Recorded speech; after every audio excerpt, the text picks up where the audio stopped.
The views, thoughts, and opinions expressed on Chaos2Cured podcast are the speaker's own. All discussion is based on our own experiences. We do not and cannot guarantee the accuracy or completeness of any information. Chaos2Cured podcast cannot give medical or health advice. All discussion is based upon our personal experiences and meant for general and educational purposes. This podcast is not a substitute for professional help or for diagnostic purposes for yourself or another. Chaos2Cured podcast always encourages you to consult an appropriate professional. Chaos2Cured podcast is here to explain our perspective of the human experience. We hope it leads to questions, learning, wisdom, and knowledge.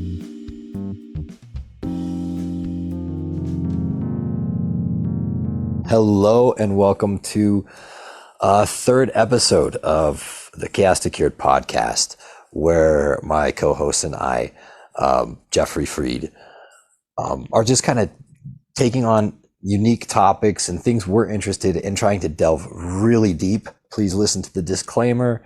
Everything we say is, of course, intended as a discussion. We're not trying to give advice or diagnose or tell people what to do. Please research on your own and reach out to experts if you so desire. So one of the things, I felt today was just absolutely overwhelmed. And that's certainly a feeling we all have. I think it's way more prevalent than when I was growing up. What do you think about that? And just that, please give some insight into what you see on a daily basis with the people you work with. Sure. Well, the people I work with, this is a way different culture than even was 5 or 10 years ago. The people that I work with are harried, all of them, almost 100% are harried, hurried, and unable to focus on anything for very long, except for the ones on the autistic spectrum who can focus really, really well, but at a cost. Virtually everybody who's not on the spectrum, and that's not representative of the people I work with, because virtually everyone I work with is somewhat spectral. So I would say this. I would say hard issues with focusing to any depth on any one subject. Scanners. We are a generation of scanners. And that's, of course, because of the good old internet. If you focus in on anything too long, you're going to miss something else. Fear of missing out. Fear of missing out, yeah. So you go over stuff peripherally, or just superficially is a better word, and you never go into any depth, because in the back of your mind the whole time you're thinking, what am I missing by focusing on this? There's a lot to that. I did some thinking and some reading on the topic of empathy, and what it said about empathy, I just absolutely loved this. It was in a book called Glow Kids, and it was very critical of media and video games and such things. And what it said was, in order to feel empathy, real empathy, you have to be able to get into something with depth. You have to really understand it. And it also commented that in this culture, one of the reasons that we may not have empathy is because we never do get down into past the surface of something and focus on it too long. Most people can't do that. And that may be one of the causes, one of the many, why we have far less empathy today than we used to. What do you think, Kirk? Oh, I love that. I mean, one of the things that is so hard, just in society today, is how I was literally thinking about it. What was it? I called us a soundbite society. Yep. And what I meant by that is, people will read a tagline, and the taglines are specifically designed to draw someone to an article. It has often nothing to do with the article, which is really frustrating because, you look at something and I want to be objective. I also like depth. So it's frustrating for me when I do click on a link or a tagline and the article has really nothing to do with it. Yep. So I typically stay away from media sources along those lines. And where I've really gone is more towards research articles, peer-reviewed journals. And and even those, sometimes I still feel like there's bias. There was a supposedly scientific thing on, violins and, again, there's always going to be some bias. What we want to do is try to be as objective as possible, and then getting to depth so that people could have empathy. I do feel like the world is less empathetic. Yeah, I agree with that. I feel like it is overwhelming. I don't know when someone's going to listen to this podcast, but with the things that are happening right now, you see tension in different countries. Those things cause anxiety for me. They cause, what I noticed even over the last few days is more tension around other people. But instead of everyone kind of understanding that about each other, they jump the gun and get angry. And so we're very reactionary, and our reactions are based off of a lack of depth. And that lack of depth also causes less empathy. So our reactions aren't even compassionate. They're cold. That's really, I really resonate with that. One of the things I've noticed is that for sure. So that's one of them. The other is that they see other people as competition for space, for stardom, for anything. Everyone else is you're competitive with everybody. And there's a whole lot of anxiety on top of that, because all the news wants to do is rev you up and get you to watch. And the way they get you to watch is by putting sensational things on and convincing you how awful things are. And they are awful, don't get me wrong, but they've always been awful. And there's plenty of good stuff out there too, if one chooses to focus. But it goes back to the competitive thing. There's so many news sources, so many people competing for your dollar. It's not for your attention, it's for your money. And what ends up happening is everybody is always competing. They're afraid to relax. So there's an underlying aura of tension and anxiety that makes people sick, that it completely destroys mental comfort and health on so many vulnerable people. Now, I work with vulnerable people. The people I work with are highly sensitive, visual, and want to know what's going on in the world. And because their senses are attenuated, they see all this horrible stuff and they get depressed. And in order to keep from being depressed, which is a pretty undesirable emotion, what they do is they become cold, empathetic, and scan stuff and never get into it because they might get depressed.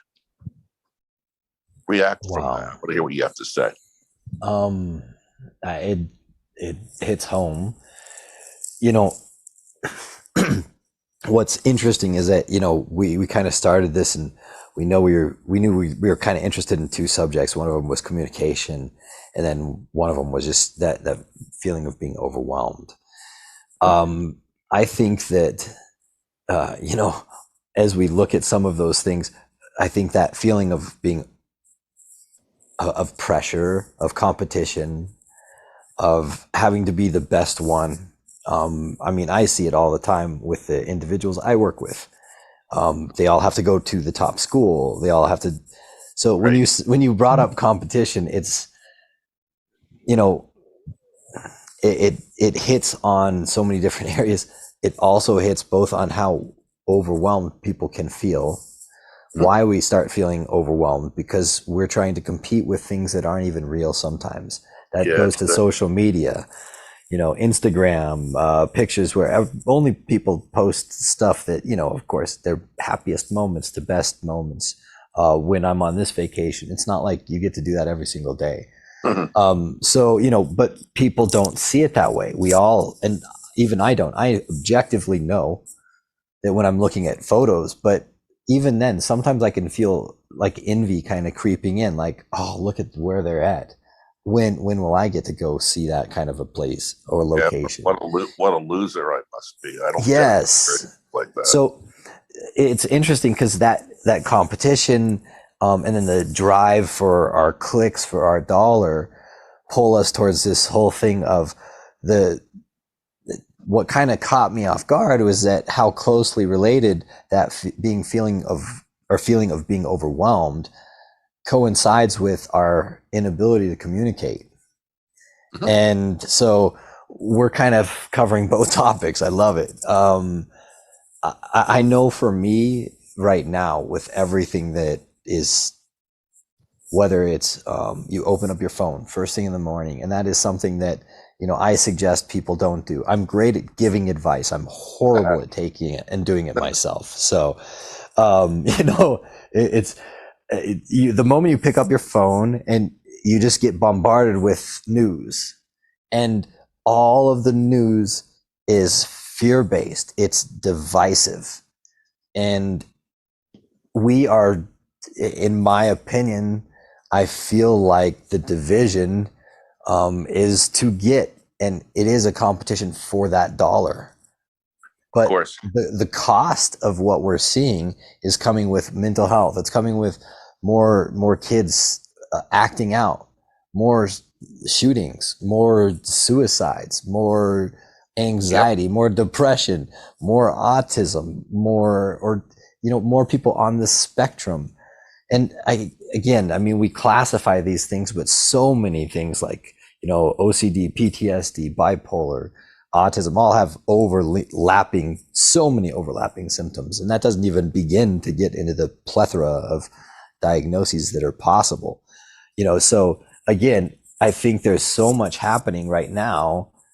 And I know they did, I don't know who did it, but I know during when Facebook was in Congress, they were disclosing, information that they thought, um, was Woman. damaging to like children, young women especially. Yeah. Yeah, and I don't know who did the study, but I think if we really got into details and we saw how many studies and all the Yeah. damage social media does, it's terrifying. And Uh, let me what do add you, something. Let me add please something. jump in. Yeah. Yeah, I don't want to lose this thought. The book that I told you about and a couple others, Glow Kids, that book absolutely proved to me and other people who've read it feel the same way that social media is addicting. It is absolutely addicting. It raises the dopamine level, and when you take it away, it drops it precipitously. It's very much like drugs, powerful drugs, and that's on purpose. The people who run Facebook and Twitter and TikTok and Instagram, they know that.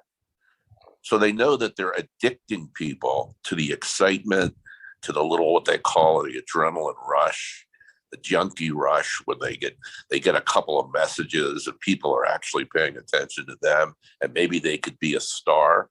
Yep. So the more you do it, the more you want it. The more you want it, the less empathetic and the less caring and the less paying attention to your fellow man becomes. And we get a nation of people who are junkies. It's not junkie in a traditional sense, but there's no question in my mind that it's a strong statement that is creating addicts, especially in kids. Now, I don't want to be a Luddite and say all technology sucks. I'm not into that. A lot of it is wonderful, but there is a real dark side to it. And the people that are creating it know about it, and they don't care. They just want your money. It's all about money. I can't disagree. It's really frustrating when I see some of the games that I grew up on, that I, from a video game perspective. It's interesting because, I played everything from like the Atari and like even the Mac to see, the Apple IIc. I think like there were a couple, like there's a math game with an alligator or something on it. And I played from that all the way to the stuff now. Now when I'm playing a game, I honestly find some of them so complex that the maps are so big, you actually have to then turn to a source like Google, which leads you to a YouTube video, which leads you to a Twitch streamer who is explaining how to get through it. It's like this, this, I don't even know how to describe it. We get pulled on all these tangents all over the place. And our safety net becomes, well, our phone, our social media. So as far as addiction goes, for me, I know I have a hard time putting my phone down. It's one of the first things I look for, which is absurd. Out of all the things that matter in our life, a phone should not be the most important thing. But for me, I know that is actually fairly accurate. And so as far as the games, what I was kind of alluding to was the games design. Not only are they designed to, of course, kickstart our dopamine, that absolutely is a vital aspect, because if those games aren't selling, they drop off like, they can't compete. You have these massive studios that have hundreds of millions of dollars going into one game. That game has to sell. And let me throw this down too.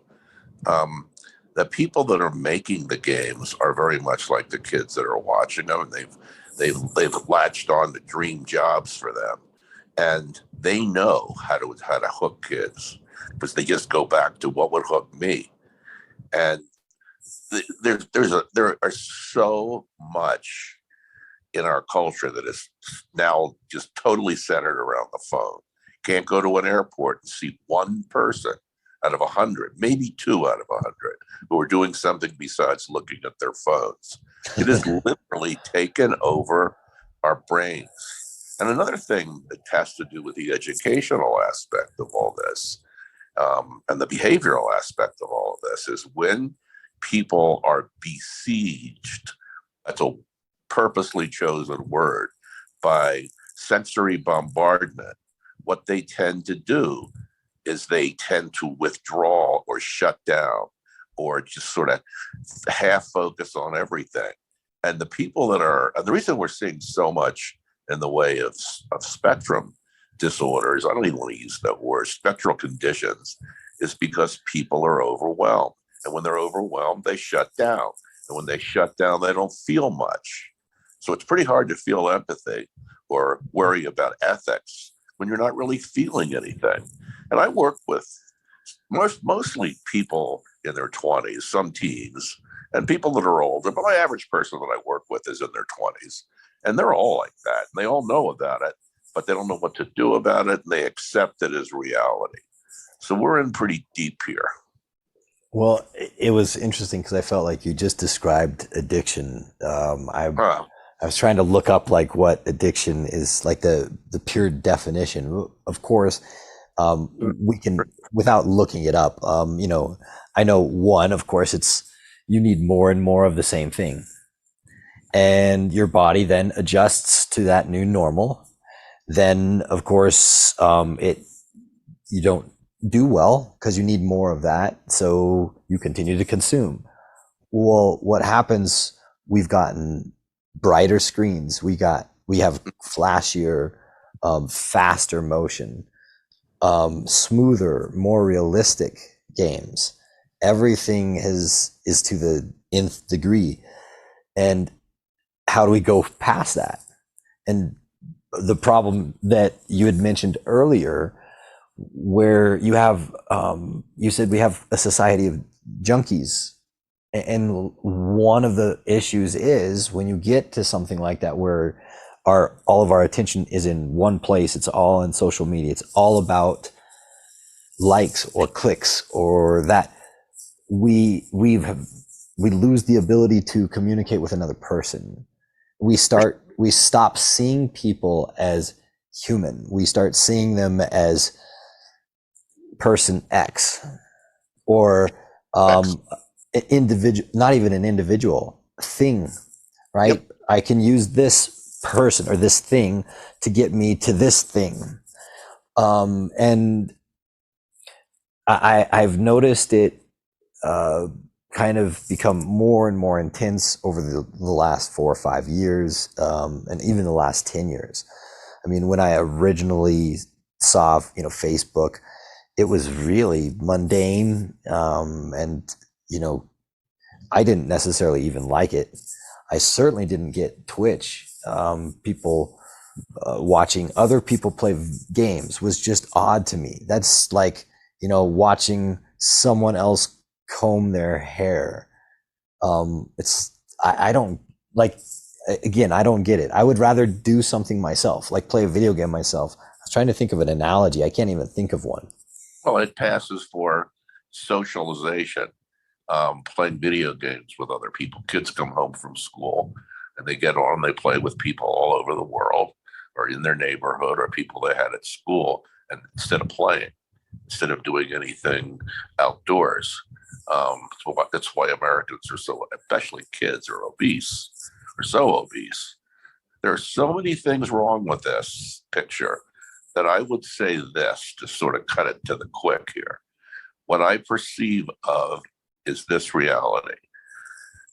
Technology can be terrific, but it has side effects like everything else has side effects. You take an aspirin, you can have a stomach upset, but you take it because the aspirin will cure something that you perceive of as worse. Well, the side effect of technology probably is more autism, more disassociation, and more cultural disintegration. And we accept it because nobody's ever really verbalized it. And we're all tacitly agreeing with that statement. The question is it worth the cost? I don't think so. No. Well, just even seeing how people treat each other at times, blows me away. Insults, public, which is just odd. How comfortable people are being just, I don't even want to call it rude. It's beyond rude. Hideously rude. Yes. And you never pay for it because there's so many of us that, you can disappear and become anonymous. It's worse than people think. I was listening to the news today, and this really struck me. Secretary of States from different states were saying that death threats are becoming an everyday occurrence, that groups of haters get on their lawn and swear and curse in front of their kids and threaten to kill them. They can't do anything about it. Of course, that discourages. I mean, there's much less civilized discourse, and we're paying the price. Once again, I would ask this question. You got your technology. Is it worth it? You got to take the good with the bad if you're going to buy into it. Well, and I think we're at a point of almost no return. We are. And, we're talking about something that we definitely, for everyone listening, we're jumping around from, feeling overwhelmed, and we kind of jumped into how we converse, and how we're not being empathetic with each other, and we're not diving in and getting into depth with things. That's the entire purpose of this podcast. So, but I definitely want to do a follow-up on just social media in general. But, one of the things, how do we even, have you found anything? I have not found very many good ways to get my nieces, for example, to do less electronics. I haven't found an alternative that I can offer that they seem as excited about. So we know this is kind of an issue, and we know that, people out there probably do want to have some tips on some things maybe that they could stop, or ways to stop. Have you found anything that you've ever advised Yeah. that has worked? What are some things that have worked? Well, this takes parents who have the time to do it. But I have a subset of parents that I work with who basically take their kids out in nature all the time. They go for hikes, they go for weekend trips. It's all nature based. And they let their kids use media for about a certain amount of time and they religiously reinforce it. And the kids will go to other friends when they do and play video games, but they're controlling it. They're doing, it's nature will replace it, especially if you live in a beautiful place like I live in Colorado in the mountains. Absolutely, you need to emphasize nature. You need to get them out of their houses and maybe a little tour of or a little work in a soup kitchen or just observing it and seeing that there are very real problems in the world that aren't going to be fixed by video games. And most children have a strong social justice system, especially the bright ones. So it seems like one of the basic human desires is to make the world a better place. And it gets beaten out of you by a competitive, totally money immersed society. But the reality is if you nurture that and you work together and you make things for people, you collect clothes, you don't have to be a parent that doesn't work to do that. You do it as much as you can.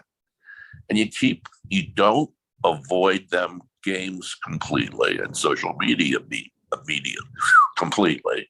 But what you do is you keep it to a manageable amount. The research I've read is that up to an hour to 1 hour and a half a day will do minimal damage. You start getting up around 3, 4, 5, 8 hours, immense damage is being done to their critical thinking, their empathy, and they could be doing other things that are better for their brain and body. Now, video games have one thing that they talked about at the advent of them. They make your eye-hand coordination really, really good.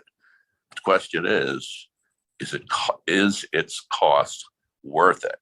And watch out. We now have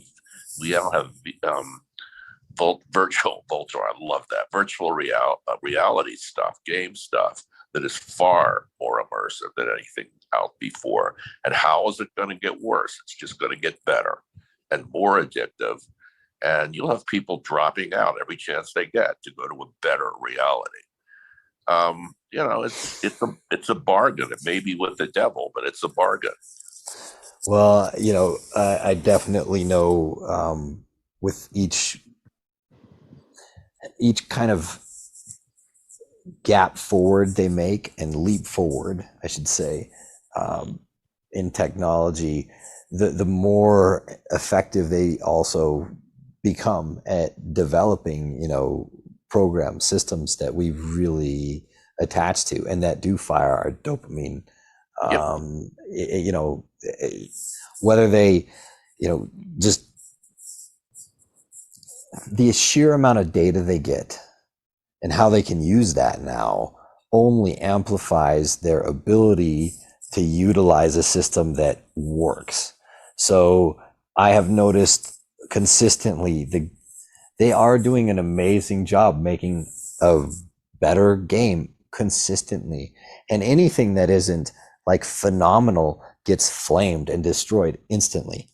Yep. There is no tolerance. And that goes back to our whole thing about lacking empathy. I think one thing I was startled with one movie that was super popular, and this is a very unpopular take of mine. So I did not like The Dark Knight Rises with, Batman and when Joker, the individual who played Joker did an amazing job, passed away tragically. And everyone loved that movie. I went with, one of my best friends and we watched, it's one of the rare times I actually went out. I don't often go. And he came out, was just amazed, thought the movie was one of the best things he'd ever seen. And for me, I didn't feel like there was much plot. It was just all adrenaline, the I agree. entire movie. Yeah. And it's just all chaos and all adrenaline. I'm like, yeah, I get he wants to destroy the world. I get the plot. Like, I really understand it. But compare that to a movie like, The Godfather. I tried to watch the original Godfather, an amazing movie, and I was like falling asleep after 30 minutes. Uh-huh. I am numb to what we now Plot, have. the intricacies of plot. Yeah, it's all surface and flash It's and big. Yep. special effects. And I love the movies. I mean, I really have enjoyed a lot of the Marvel movies and watching them. They're so immersive. They're beautiful. The characters are well done. They're interesting, but there are instances where there are lacks of, you know, I guess key things I like to see, or depth. And I hate to insult anyone, but even in books, people don't read. People don't. Nope. We're seeing things move away from where you share information. And you'd brought up earlier, one of your suggestions was to have people go out and get into nature. One thing that I did remember and I suggested was, if somebody really has, if you have, like, say, multiple kids and they all like video games, you can get games where they have to share. One of the worst parts is about things is that everything is network based. So they can hop onto one system and they can, talk with somebody at any time of the night somewhere in the world, I which gotta. is great. It's great, but It's I just thought of something that was crucial about what are the things you can do about it. A Go for real it. big one popped in my head. Get a pet and have your child take care of the pet, take care of its needs, play with the pet, and that's one of the single best things. Even if it's goldfish or something, do that. Get them involved with a living creature that they have to work with and help it to survive and to thrive. I can't think of much better than that. That's a beautiful message. No, you had to get that in there. I'm so glad you did. That is really attachment. We need something real. And you may be talking to somebody through, and see them on the other side of a screen, but it's very different than sitting across from them, sitting in one chair, the other person being able to smell what's in the room, involving your other senses. There's a lot of things, and I have no proof. I've never seen anything, but a theory of mine is just one of the reasons we're having a harder time attaching is because we're not involving as many senses when we do attach. Online Well, dating, you that's gonna know, change. We'll have virtual reality. You'll have smell-o-vision. You'll you'll have have virtual. so we already figured out now we have a great way to sell and get people more involved with virtual reality. It's something. The pet is a great suggestion. Thanks. How about some? That one really is something it's fun for them. It also kind of hits behind the idea of play and how important play is. So, with play for me, and the for the games, there are games out there where you can play together. I love Mario Party. It's like a board game on the TV. It gets the kids moving. They have to interact. It takes away the ability to really cheat. So, and at the same time, it's a game. It's a video game. So there are great choices out there. So do your research, and I think there are some that are better than others. Yeah, but you Um, know what, Kirk? I have to interrupt. yeah. They had those games on TV where you were playing tennis or playing in a football game and you were actually involved interactively. They sort of went away. What gets more and more prominent is violent games that dehumanize people and action games. They're the ones that are making all the money, not the games that are educational and good. And that speaks to the human nature. And the very worst in human nature is being exploited for profit. And it's Oh, yeah. too cold-blooded. It's just too cold-blooded. But that's what happens when you have 8 billion people in the world and misery everywhere. Everyone wants to escape. And that's what video games are good for as well. Escape. You don't have to deal with the miseries of the world and the changing climate and the disasters. You can just go away. And when you have virtual reality, that will make it even more easy to go away and much more alluring. Well, and I think when you say go away, we're already moving away from being around other people. It's not that we don't go to concerts, we don't connect. And I do feel like in a lot of ways we are fading. And some of the most important aspects of what humans can do and what we do best is usually not solo. It's, I don't think there's ever been, it doesn't matter who the person was, how brilliant they were, whether it's Newton, Einstein, they had people in their lives. Those people affected them. That spurred creation, that spurred invention. And you cannot live in a bubble where everyone says the same thing and agrees with you in every single way and get great innovation and paintings, music, all of it. We need other people. It's an important aspect. And then the hard part is we need depth from people and we need true communication. So, I think, it's a great way to kind of wrap this one up is to kind of circle back and go back to the first thing that you brought up, which was empathy and how important it is and getting into depth, which was one of the reasons why you had said it so elegantly beforehand. I won't do that. So please, if you're listening, follow us, subscribe, the drill, and feel free to reach out with questions as well. We're always happy to answer those.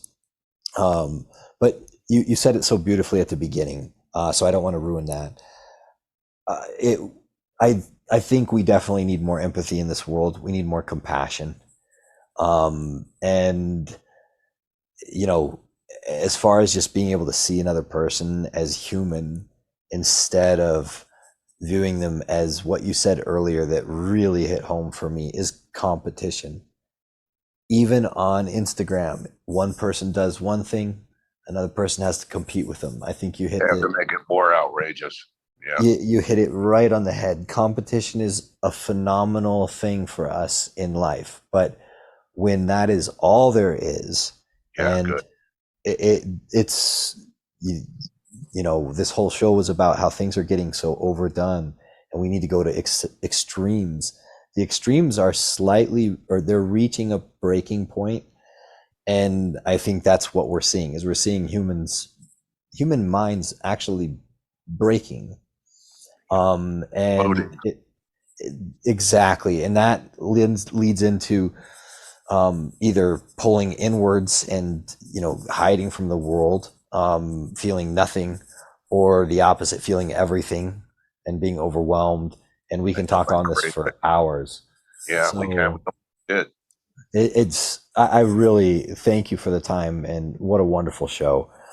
So we will follow up with this and maybe go into depth on a couple of the other things we talked about, like social media specifically.